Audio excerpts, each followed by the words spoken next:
Okay, let's take a situation. You have a subordinate, you got selected. Yes, ma'am. And you are posted in a district. Yes, ma'am. And a subordinate comes to you in your district, and he says that he has killed his daughter. He has already 3 daughters, and now he got 4th daughter. Infanticide he indulged in, and this is very common in his community. And he said that because he want to raise his 3 daughters in a very effective manner, and he cannot afford to have 4th daughter, and so he killed that child. Yes, ma'am. And he is telling you in very good faith, trusting you. Yes, ma'am. So what do you do now?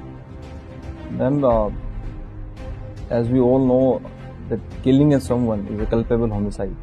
Therefore, whether he did that in a good motive or a bad motive, law will not consider that. As an administrator, it's my utmost duty that I should uphold the rule of the law.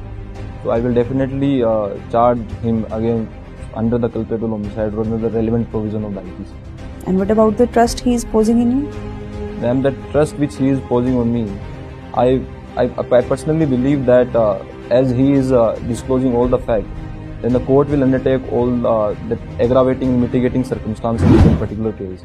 But as an administrator, it's my duty that I should penalize him for his conduct.